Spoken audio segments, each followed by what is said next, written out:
Hey everyone, welcome back to my channel. Today I wanted to talk about the new movie, Arthur the King. If you end up enjoying this video, please consider liking and subscribing. That way, maybe one day I can be as cool as the dog in this story. The synopsis is as follows. Desperate for one last chance to win, Michael Light convinces a sponsor to back him and a team of athletes for the Adventure Racing World Championship in the Dominican Republic. As the team gets pushed to the outer limits of endurance, a dog named Arthur comes along for the ride, redefining what victory, loyalty, and friendship truly mean. So without further ado, let's get into the 6 things that make a movie great. 1.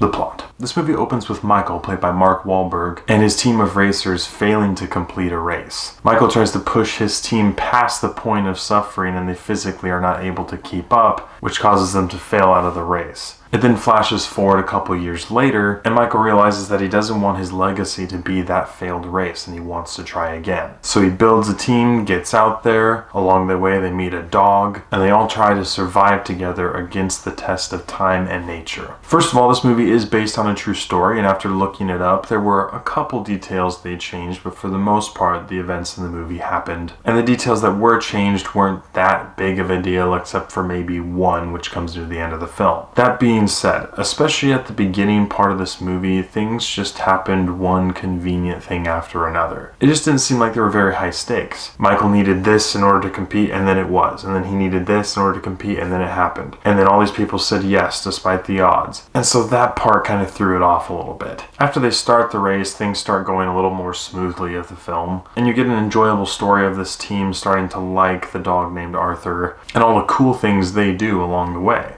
This is a decent adventure movie, and I like the fact that they stuck pretty close to the original story. So for me, plot gets a 50-50. 2 is family friendliness. Arthur the King is rated PG-13. There's a mild to moderate bit of profanity, a few uses of sexual derogatory terms, a few sensual comments, and a handful of intense moments of peril. This movie didn't go overboard on anything, and it's a good story that has a dog in it, so you may feel inclined to bring your kids to this movie. But use your discretion because of the profanity and intense moments. So for me, family friendliness gets a 50-50. 3 is acting in the script. I thought the acting in this movie was pretty good. The most acting that you see on screen comes from Mark Wahlberg, and obviously he's a seasoned actor who knows what he's doing, and he plays the part of Michael well. And while the supporting cast did a good job, they just weren't on screen for a very long time individually. So it really felt like a Mark Wahlberg movie with supporting cast that got these kind of small roles. However, the script didn't help them all the time. There were a couple moments of dialogue that felt kind of weird. Kind of like, well, this is what was said in real life, so we have to fit that in somehow, but it doesn't match the rest of the dialogue going on. It kind of felt like that, even if it wasn't it. But most of the time, the interactions were good, and the actors did a good job delivering it. So for me, acting and the script get a 50-50. 4 is character development. Much to my surprise and chagrin, this movie actually doesn't have that much character development in it. They just simply went from being one way to being another way, and the whole process of development was pretty much skipped.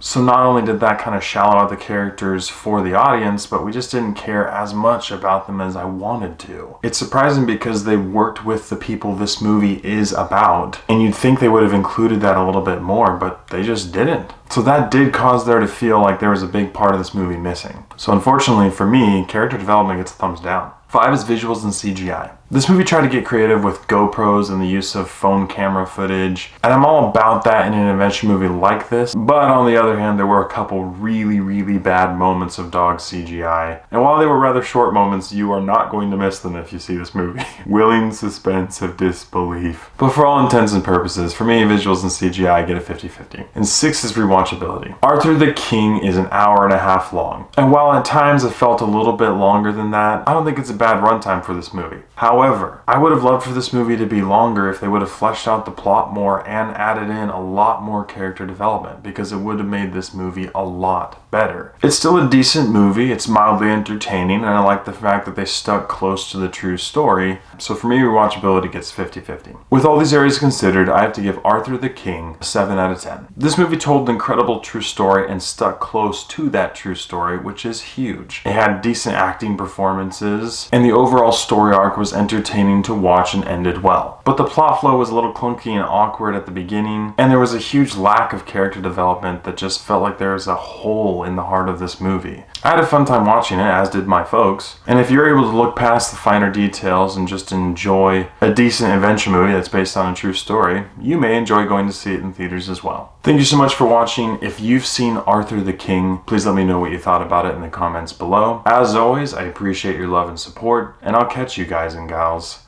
in the next one.